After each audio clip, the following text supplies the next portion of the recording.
따라하십시오. 나모 따싸 바가와또 아라하또 삼마 삼부따싸. 나모 따싸 바가와또 아라하또 삼마 삼부따싸. 세상에 존귀하신 님, 거룩하신 님, 올바로 원만히 깨달으신 님, 부처님께 예경하나이다. 오늘 이어서 입보살행론 제6장 인욕바람일 12번째 개송부터 보겠습니다. 지난 시간에 본 개송 중에 10번째 개송에 보면 만약 개선할 수 있는 일이라면 무엇 때문에 낙담하는가? 만약 개선할 수 없는 일이라면 그렇게 낙담하는 것이 무슨 의미가 있겠는가? 우리에게 일어나는 일들을 크게 나누면은 길, 흉, 화, 복 이렇게 네 가지로 요약할 수가 있습니다. 길상한 일, 좋은 일. 흉은 흉사, 나쁜 일이겠죠. 그리고 화는 재앙이고 복은 행복한 것입니다. 그래서 우리들이 이 세상을 살아가면서 우리에게 일어나는 이런 모든 일들은 크게 이 네 가지로 요약될 수가 있죠. 길용화복이라 이렇게 합니다. 그런 모든 일들이 왜 일어나는가, 어떻게 일어나는가. 달라이라마 존자님께서 법문을 하시면서 특히 입보살행론을 법문을 하시고 람림을 법문하시면서 부르심에 대해서 말씀하실 때는 그 법문하시다가 막 눈물을 흘리십니다. 그 한참 그냥 말씀을 하시다가 조용해서 그 법상 쪽을 바라보면 존재님 막 울고 계십니다. 진짜로 울고 계십니다. 그리고 막 손수 꺼내가 눈물을 닦으시고 그렇게 해서 조금 제가 감정 추스리고 난 뒤에 그리고 이렇게 말씀하시는데 어떨 때 눈물을 흘리시는가? 보리심을 말씀하실 때, 보리심을 말씀하실 때는 그 중생들의 고통, 보리심이 어디서 생기는가? 보리심을 일으키려면 먼저 출리심을 가져야 된다라고 했습니다.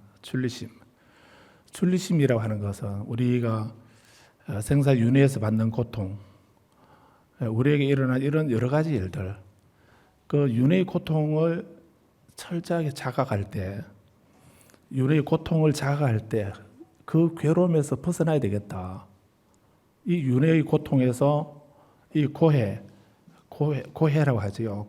괴로움의 바다. 그 우리들의 삶은 그 괴로움의 연속이지 않습니까? 바다처럼 많은 그런 반복되는 괴로움이다라고 할 수 있을 겁니다. 그래서 그 괴로움의 연속이 우리들의 인생이고 삶인데, 그 괴로움을 다른 말로 이제 우리는 두카라고 한다고 배웠습니다. 그런 어떤 괴로움을 우리가 자각하게 되면 이 세상에 더 살고 싶지 않다 이런 생각으로 극단적으로 단멸론에 빠지게 되면, 단멸론이나 허무주의에 빠지게 되면 그렇게 염세적이 되고 이렇게 괴로운 세상에 내가 더 살아야 할 이유가 있나 이런 생각을 해서 극단적으로 그냥 차라리 죽어버리고 말자. 죽으면은 이런 고통이나 괴로움 없겠지라는 이런 생각 때문에 그런 극단적인 선택을 할 수도 있죠.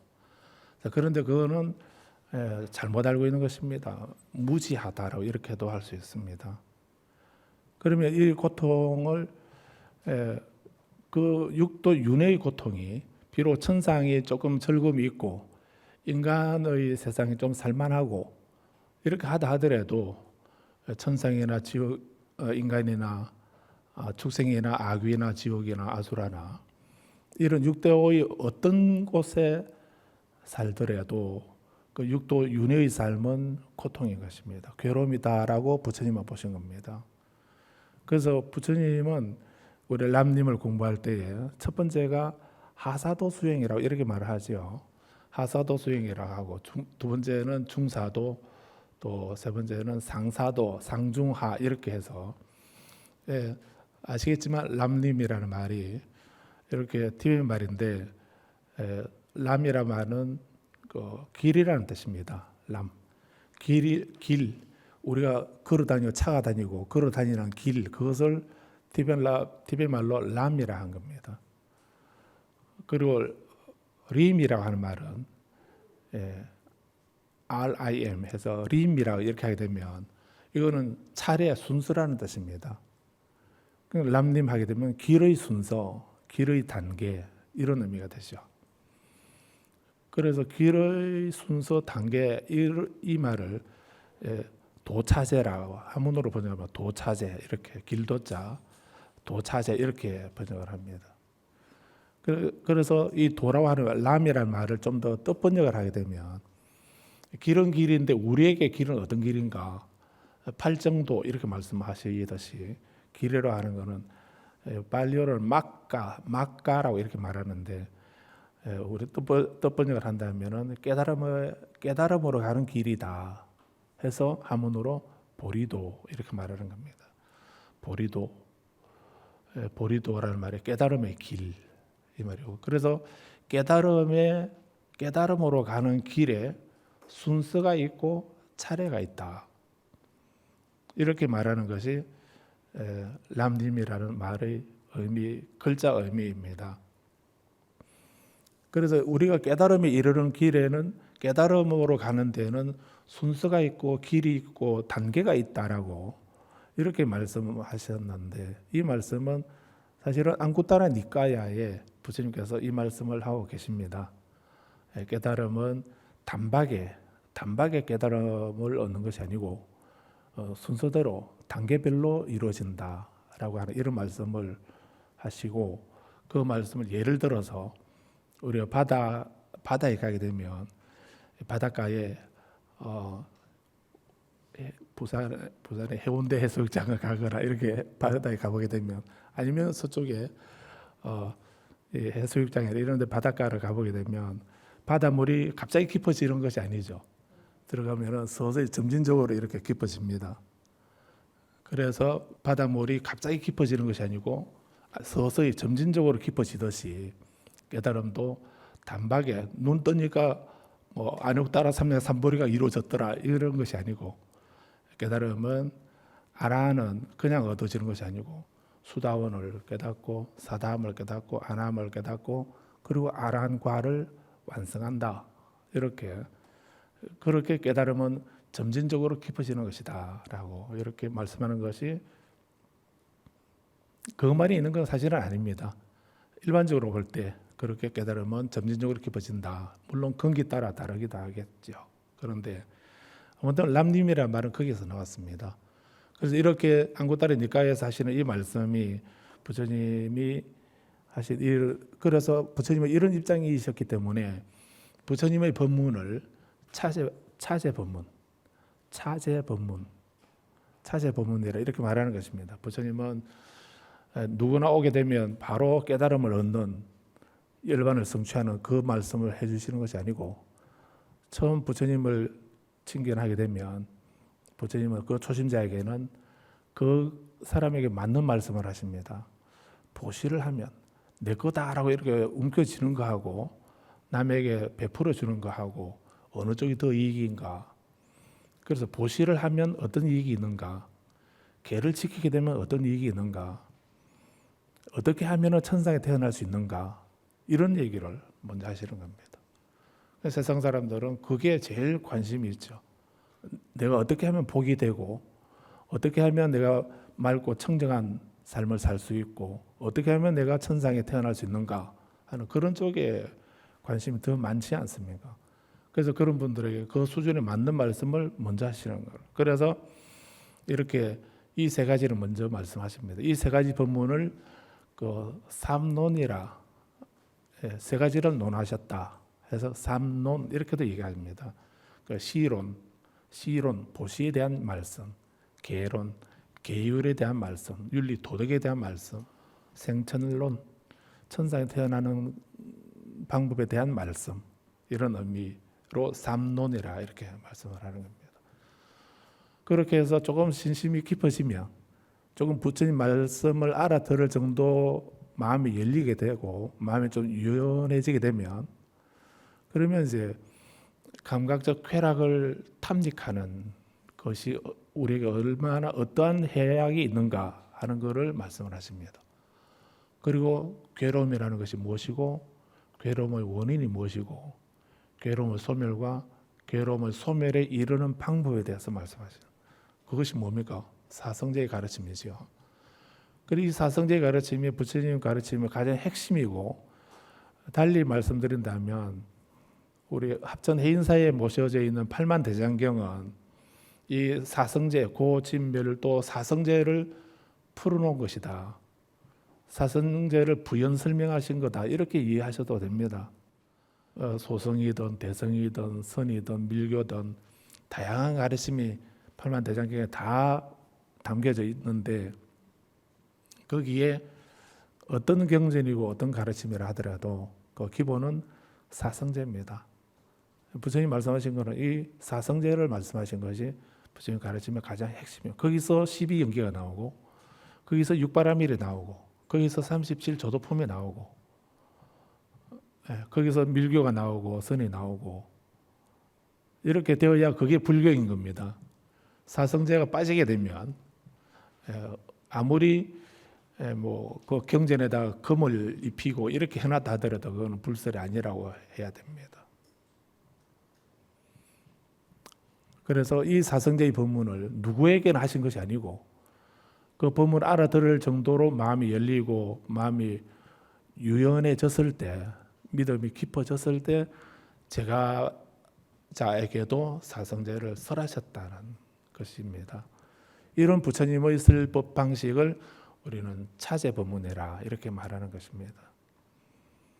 그런데 부처님은 이렇게 순서대로 첫 술에 배 부르겠는가? 그래서 순서대로 점진적으로 우리가 수행을 하고 업을 정화시키고 수행을 완성해 가야 된다라고 이렇게 말씀을 하셨는데, 우리는 성질이 급해서 한번 철야증진하면은 모든 것이 다 이루어지는 이런 식으로 조급한 마음을 갖고 있기도 합니다.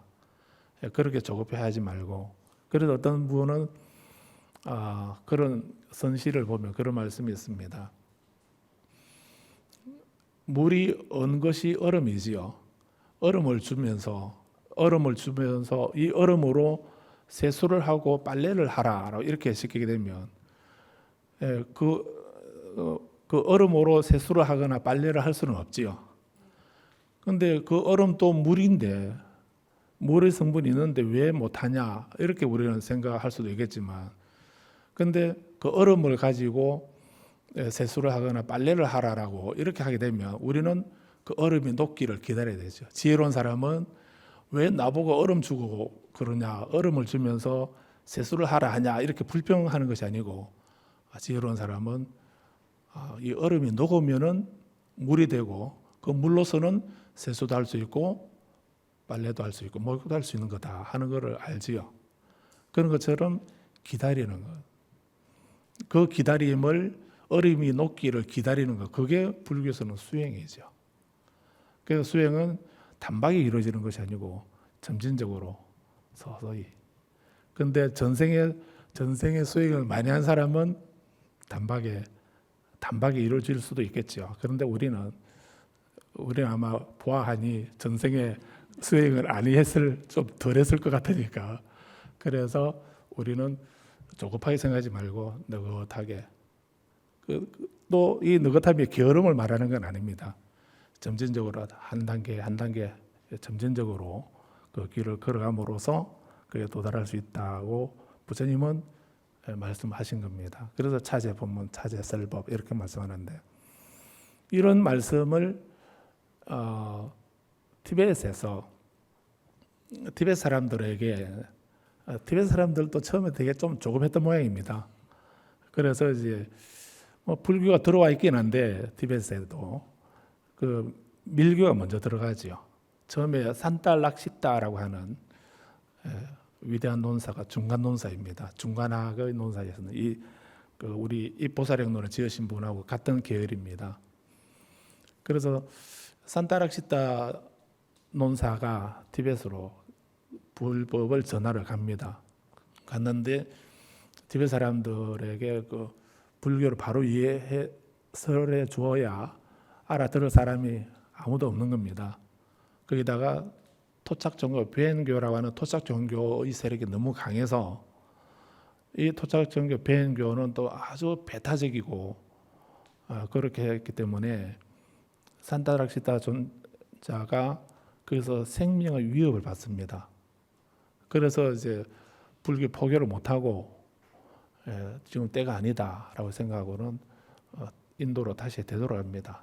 되돌아가면서 이제 나라에다가 벤교를 정화하고 이 티베트 국토를 말키려 한다면 인도의 날란다 성원에 계시는 위대한 성취자 파드마삼바바 존자가 계시는데 그 스님을 초청해서 이 벤교를 정화를 해야 그래야 부처님의 바른 가르침이 전해질 수 있습니다라고 이렇게 얘기를 하고 떠난 겁니다.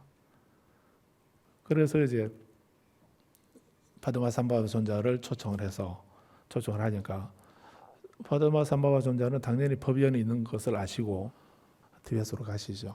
가시면서 가는 길마다 있는 그 사악한 그런 기운들을 전부 다 정화합니다. 그러면서 전하신 것이 그때 있던 밀교를 티베트에 전하게 되죠. 그러고 난 뒤에 이제 그 산타락시타라고 하는 이 스님의 제자 까마라실라라고 하는 그 스님이 티베트로 가게 되고 그래서 이제 사미에사라고 하는 거기에서 논쟁을 하게 됩니다. 중국 불교의 그 화상 마하연 선사하고 까마라실라 인도의 대표 까마라실라라고 하는 이 스님하고 대론을 해서 논쟁을 해서 이기는 쪽을 우리는 받아들이겠다 이렇게 티베트에서 얘기를 한 겁니다. 거기에서 이제 까마라실라 논사가 논쟁에서 이기게 됩니다. 그래서 그 뒤부터 이제 중국 불교를 티베트에 포교를 못하게 하고 인도 불교를 그대로 우리는 계승한다라고 이렇게 선언을 하고 불교가 들어가게 된 것입니다.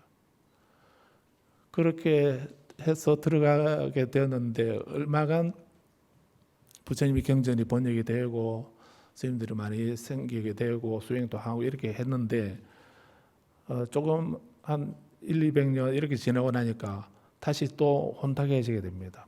밀교 수행은 밀교가 원래 그런 건 아닌데 선이나 밀교는 거기에서 깨달음을 얻기 위해서 그 성속 출가나 제가 이게 그런 조건이 없습니다. 출가자든 제가자든 수행만 하면 됩니다. 그리고 남녀 차이도 없습니다. 노소도 없습니다. 깨달음을 얻는 데는 남녀, 노소, 성속 이런 차이가 없죠. 누구든지 깨달음 수행만 하면 깨달음을 얻을 수 있다라고 부처님은 말씀하고 계시죠. 특히 밀교가 더 그런 쪽을 많이 강조를 했습니다. 그러다 보니 그래서 티베트 불교가 많이 좀 혼란스럽게 되었습니다. 그래서 바른 불교가 무엇인가 하는 것에 좀 헷갈리게 되는 그런 상황이 되었을 때 아티사 존자를 초청하게 된 겁니다. 그래서 아티사 존자를 초청해 와서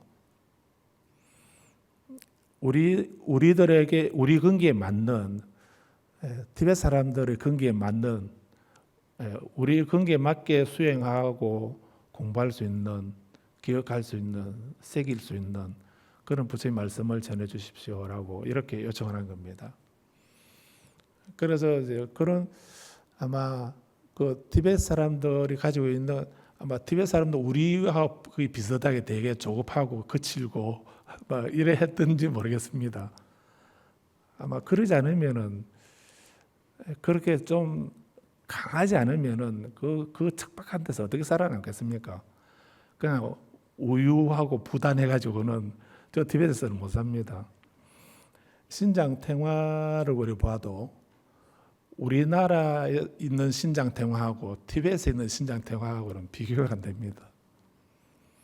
그럼 왜 그러겠습니까? 그렇게 척박하고 해발 3천, 4천 그 정도 높이에 그 척박한 데서 살아가려고 하면은 좀 온화하고 느긋하고 이렇게 해가지고 못 삽니다. 그래서 아마 그런 풍토적인 이런 영향도 있는 것 같은데, 티벳에 있는 그 분노존들의 그 모습들은 아주 무서운. 그래서 어떤 법당에는 그 임산부나 노약자, 심약한 사람, 노약자들은 그 법당에 들어가지 말라고 이렇게 합니다. 그래서 티벳은 그 척박한 그 환경에 살아남기 위해서는 그렇게 강하지 않으면은 살아남을 수 없기 때문에 그 분노전의 모습들도 아주 무서운 그런 모습으로, 우리가 상상을 초월하는 그런 모습으로 이렇게 조성하는 것이 원래 불교가 그런 게 아니고요. 그렇게 그 지역이나 풍토나 문화나 이런 것에 따라서. 그러면 분노조는 누구인가? 악신들입니까? 분노의 신들입니까? 아니거든요. 부처님입니다. 티베트 불교에서는 분노조는 부처님의 다른 모습입니다. 문수보살의 다른 모습은 야만타카이시고요. 관세음보살의 분노조는 마하깔라이십니다. 그 대자대비하신 마치 우리 어머니 같으신 그런 관세음보살에게서 어떻게 저렇게 무서운 마하깔라의 모습이 왜 나타나냐 이렇게 생각이 되시겠지만, 두 분 다 관세음보살이거든요. 온화하신 분도 관세음보살이고 그 분노에 찬 이 모습도 관세음보살이십니다. 부처님이시거든요. 그 누구에게 그 분노하는 겁니까? 다른 사람에게 분노하는 것이 아니고 본인의 악업과 번뇌에 분노하는 겁니다. 자신의 번뇌와 악업에 화를 내는 거거든요. 다른 사람에게 화내는 것이 아니고, 다른 사람에게 겁주려고 무서운 행사하는 것이 아니고요. 부처님이 이렇게 일러주셨는데도 불구하고 아직도 우리는 못 들은 척하고 못 본 척하고 그렇게 하고 있는 자기 자신에게 또 그렇게 해가지고 언제 해탈하겠냐 이렇게 해서 막 그 헐크처럼 이렇게 그런 분이 분노존입니다. 신장님들은 그런 분들입니다. 그래서 이런 사람들에게 맞는 가르침을 주십시오라고 얘기한 겁니다.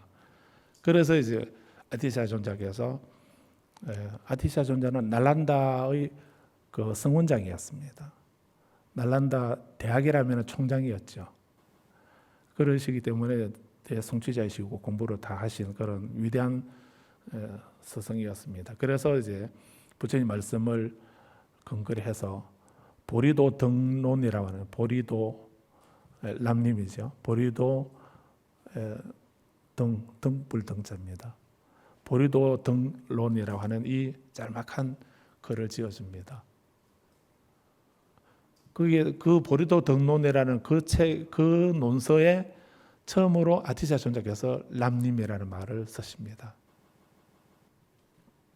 그래서 티베트 말로 람님, 보리도 깨달음의 길로 가는 순서, 단계에 세 가지가 있다. 하사도가 있고 중사도가 있고 상사도가 있다라고 이렇게 말씀하신 겁니다. 그래서 깨달음의 길에 세 가지 단계가 있다라고 하시면서, 첫 번째 하사도는 지금 이 내 생활에 안주해버리게 되면 윤회에서 벗어날 수 없는 겁니다. 조의경전에서 부처님께서 끊임없이 물으시는 말씀이 뭐든가요? 이 세상은 영원한가 영원하지 않는가? 제자들에게 제일 첫 번째 물으시는 그 말씀이거든요. 천태대사의 말씀에 의지하면은 부처님은 그 얘기를 12년 동안 하셨다는 겁니다. 다른 말씀 안 하시고 아함시비라고 했으니까 아함경을 12년 동안 설하셨다고 하거든요. 그 천태대사는 그렇게 이해를 했습니다. 실제로 그런 건 아니라고 볼 수도 있습니다. 그럼 아함경의 내용이 뭔가? 무상고 무아를 설명하시는 거거든요. 그러면 세상은 영원하냐 영원하지 않느냐 이렇게 물으시는 거를 12년 동안 계속 그 말씀을 하셨다고 한번 상상을 해보십시오. 12년 동안 똑같은 얘기를 하셨다고 하면은 그 제자들은 어떻게 받아들였겠습니까? 그런데 왜 부처님이 다른 말씀을 하실 말씀이 안 계셨나? 왜 같은 얘기를 12년 동안 그렇게 세상은 영원하냐 영원하지 않느냐 왜 그를 물으셨죠? 이거 아는 게 문제가 아니죠. 아는 게 문제가 아니고 본인이 그거를 깨닫고 체험하는 이게 그게 중요하기 때문에 그래서 12년 동안을 계속 그렇게 말씀하신 겁니다. 그렇게 세상은 영원하냐 영원하지 않느냐라고 이렇게 물으신 거는 많은 사람들은 특히 바라문 교회에서는 세상은 영원하다라고 주장을 하죠. 상견이라고 하고 영원주의자 이렇게 말합니다. 사문들은 단멸론을 주장하죠. 영원하지, 내가 죽으면은 아무것도 없다. 아무것도 선악의 과보도 없다라고 하는 이런 단멸론을 가지고 있죠. 그래서 보통 사람들이 이 영혼주의에 빠져 있기 때문에 대부분은 영혼주의에 빠져 있어서 거기에 집착하고 거기에 매여 있죠. 그렇기 때문에 그 생각을 떨고 내기 위해서 부처님은 12년 동안 계속 줄기차게 세상은 영원하냐 영원하지 않느냐. 처음에는 영원한데요 이렇게 했다가 또 영원한 게 아니다라고 이렇게 계속 말씀하시고 이렇게 하다 보니 나중에 익숙해져서 이제 영원한 것이 아니구나 하는 것을 무상을 알게 되지요. 그 제자들이 세상은 영원한 것이 아닙니다라고 하는 이 대답을 하기까지 좀 보태어서 12년이 걸렸다라고 해도 될 겁니다. 아마 불자님은 몇 년 걸릴 것 같습니까? 부처님 지혜로 보시니까 세상은 영원한 것이 아니더라, 즉 변하고 무상한 것이더라라고 하는 것을 아셨기 때문에 이걸 우리들에게 가르쳐주고 깨우쳐주고 우리 자기 것으로 만들도록 하기 위해서 12년 동안 계속 되풀이해서 무상한 거다, 영원한 게 아니다. 그러니까 영원한 게 아니고 무상하다는 말을 요즘 말로 바꾸면은 요즘 말로 번역하면 어떻게 번역할 수 있습니까? 이슬로 잘해. 근데 우리는 영원한 줄 생각하고 지금 해야 될 거를 안 하지요. 그래 있을 때는 소리하고 등한히하고 무시하고 이렇게 하다가 나중에 없고 나면은 그때 그렇게 할 걸. 우리 이렇게 늘 그런 생각으로 또 지내지 않나요? 10번째 개성도 사실은 아주 심오한 가르침이었습니다. 그냥 석 읽고 지나갔지만 계산할 수 있는 일이라면 뭐 때문에 낙담하냐? 우리에게 길흉화복이 왜 일어나는가? 조건에 의해서 일어나는 거죠. 조건에 의해서 어떤 원인에 의해서 인연에 의해서 일어났기 때문에 좋은 일도 그 때문에 나쁜 일도 거기에 상응하는 어떤 원인 때문에 그런 결과가 괴로운 결과가 나타났다라고 이렇게 보게 되면 그거는 개선할 수 있는 거죠. 개선할 수 있는 거 아닙니까? 개선할 수 있는데도 계속 낙담만 하고 있다면 그건 어리석은 거죠. 개선할 수 있다고 하는 있는 일이라면 뭐 때문에 낙담하냐? 낙담하지 말고 불평불만하지 말고 고쳐라. 그래서 일체 중생이 행복과 행복의 원인을 가지게 하소서. 두 번째, 일체 중생이 고통과 고통의 원인에서 벗어나게 하소서라고. 고통을 싫어하면 고통 원인을 제거하면 되고 행복을 원하면 행복의 원인을 지으면 되는 거예요. 그렇게 하면 되는데 왜 숟가락 타령만 하고 있냐? 낙담하고 있냐? 개선할 수 없는 일이라면 그렇게 낙담한다면 무슨 이익이 있나? 무슨 의미가 있나? 과거는 없앨 수가 없습니다. 그런데 미래는 내일은 바꿀 수가 있는 겁니다. 과거는 없앨 수가 없지만 내일은 바꿀 수가 있다. 이게 불교의 업설입니다. 부처님 말씀한 업의 가르침은 바로 이 부분이죠. 전생에 내가 지어놓은 복이 없어. 그래도 우리말로 좀 낮은 말로 뭐라 그럽니까? 우리가 가끔 한탄하면서 지지리도 뭐가 없다 합니까? 복도 없다고. 그걸 알았으면 아는 것만 해도 큰 지혜를 얻은 거 아닙니까? 그러면 이제 그걸 알았으니까 지금부터 뭐 하면 됩니까? 복을 주면 되지 않습니까? 그렇다고 해서 복이 없다고 하는 것을 알면서도 낙담하면서 나는 그래서 안 돼. 저거는 말해서 나는 이미 틀렸어요. 먼저 급하면 지나가십시오. 초월해 가십시오. 이렇게 하면 안 되죠. 우리는 그래 살면 안 되는 겁니다. 그런데도 우리는 이렇게 개선할 수 없는 일인데도 그거를 개선할 수 없는 거를 우리는 낙담만 하고 있는 그런 예가 많습니다. 낙담하지만 안 될, 이왕이 안 되는데 그 낙담하는 게 무슨 의미가 있냐? 안 돼. 이런 낙담 하나 안 하나 그 개선할 수 없는 그런 그거를 왜 지금 내가 와서 낙담하고 이렇게 체념하고 포기하고 절망하고 좌절한다면 어리석은 거를 그게 무슨 의미가 있냐? 그런 데에서 과거가 없어지고 바로지고 달라지면은 다르겠지만 그렇게 해봐야 지금 현재 달라지는 건 없지 않습니까? 낙담하지 말고 뭘 해야 됩니까? 있는 그대로 여실직연하면서 그대로 보면서 행복의 원인은 짓고 불행의 원인은 없애는 일을 우리가 해야 되는 거죠. 그래서 10번째 개송은 그런 의미가 담겨 있는 것 같습니다. 12번째 개송이에요. 행복의 원인은 드물게 생기고 고통의 원인은 너무나 많다. 우리 이렇게 행복의 원인은 드물게 생기는 것처럼 보입니다. 그리고 고통의 원인은 너무나 많은데 하지만 고통이 없으면 출리심도 생기지 않는다라고 이렇게 했습니다. 그래서 하사도에서 출리심을 일으키는 것, 그것이 바로 하사도입니다. 윤회의 고통을 자각을 해야 다음 생에는 금생에는 지금 내가 인간의 몸으로 태어났으니까 어떻게 할 수가 없는 건데 다음 생에는 이제 이 윤회의 세상에 그만 살고 나는 이 윤회에서 벗어나야 되겠다. 이런 생각을 출리심이라는 것입니다. 어떤 분이 그런 얘기를 하는 걸 들었습니다. 금생에는 내가 사람으로 태어나서 볼 거 안 볼 거 다 보면서 겪을 거 안 겪을 거 다 겪고 살았는데 다음 생에는 이제 부처님 법을 배운 사람이 그 소리 하는 게 더 제가 놀랐는데 다음 생에는 새가 되어가지고 저 푸른 하늘을 홀홀 날아다니고 싶다 이런 얘기를 하더라고요. 큰일 날 소리 아닌가요? 불자님 집에 뽀삐가 아무리 귀여워도 다음 생에는 나는 저 상팔자처럼 쟤처럼 이렇게 뽀삐가 돼야지 이 생각 그걸 원이라고 하고 있으면 되겠습니까? 그래서 우리가 윤회의 고통을 자각해야 되는 거예요. 그래서 티벳 스님들이 하는 그 발음을이나 예경문 보게 되면 윤회의 안락에 머물지 마라. 윤회의 안락에 집착해서는 안 된다. 천상에 태어나게 되면 인간 세상보다는 행복하겠지요.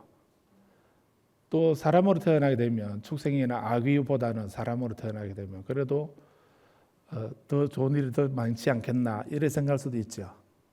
그러긴 하지만 천상이든 인간이든 아수라든 다 윤회의 세계입니다. 거기는 유한한 즐거움이라 해야 유한한 즐거움이고 그리고 짧은 즐거움에 긴 고통이 따르는 이런 윤회의 삶이라고 자각을 하고 우리는 어떻게든 윤회에서 벗어나야 된다라고 하는 이 자각을 하라고 하는 게 부처님 가르침이시죠.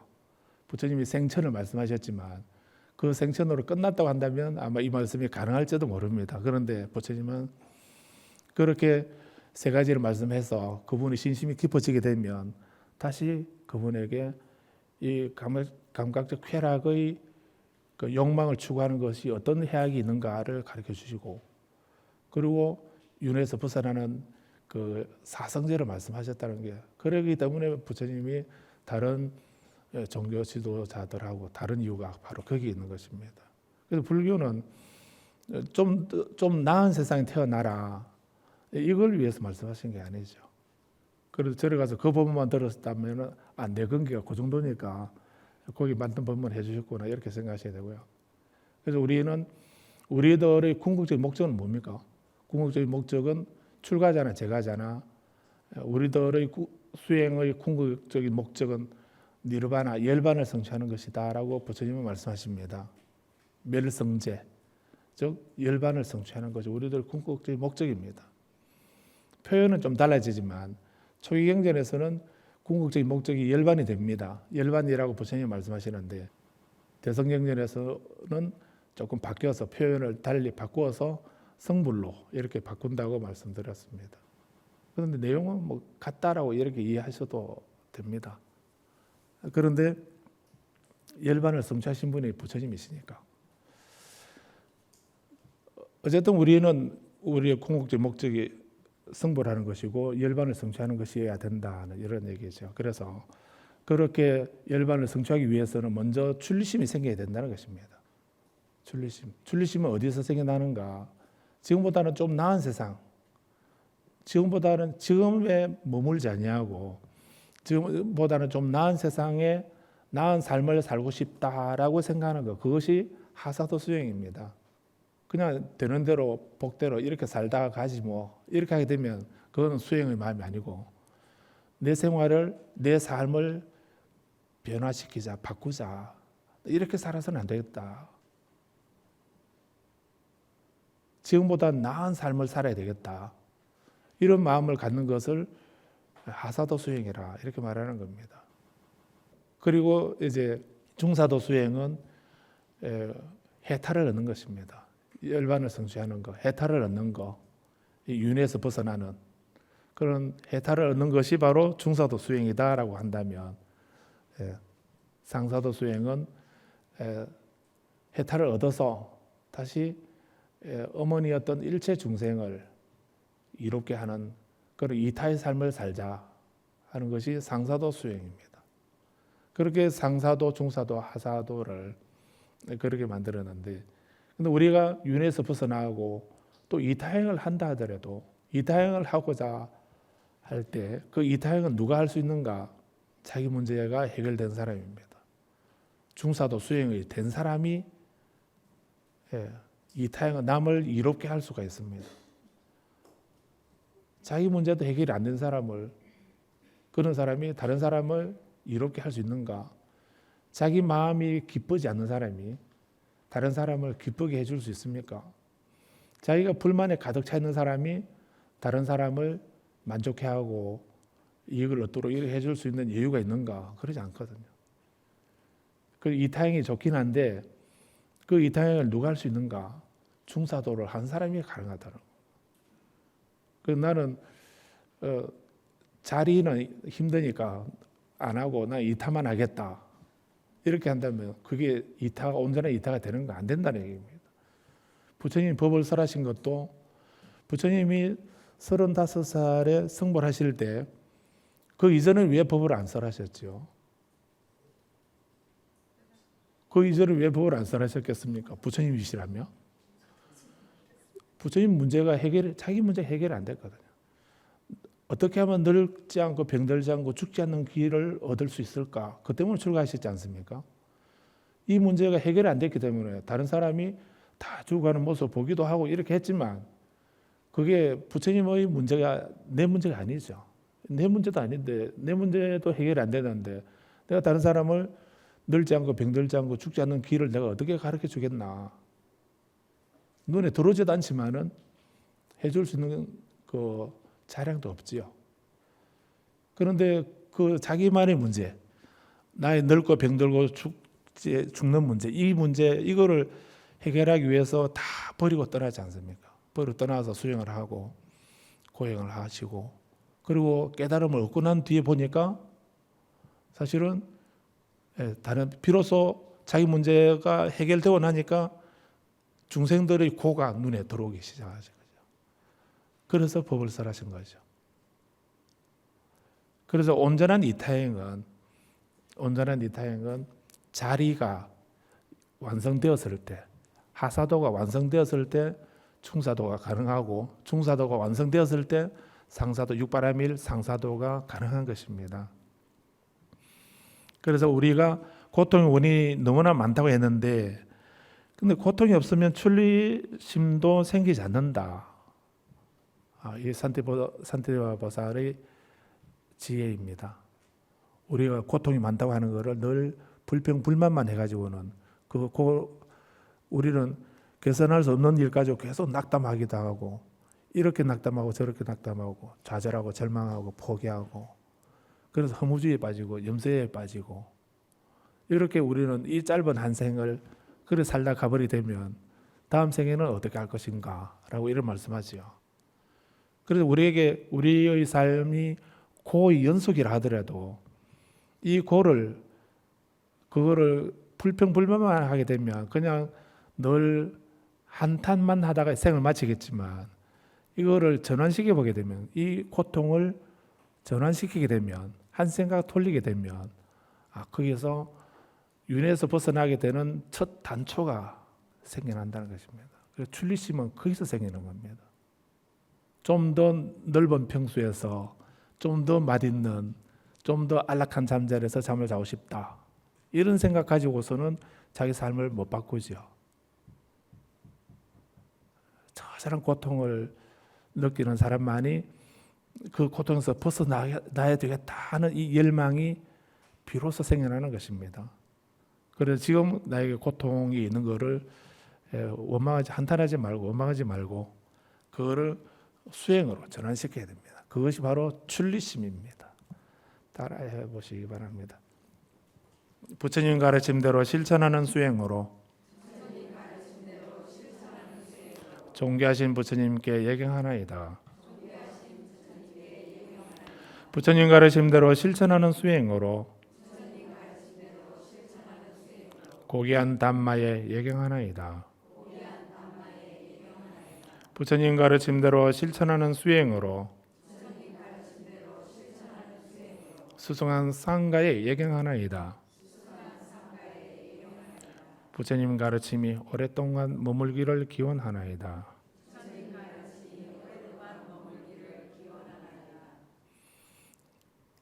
마치겠습니다.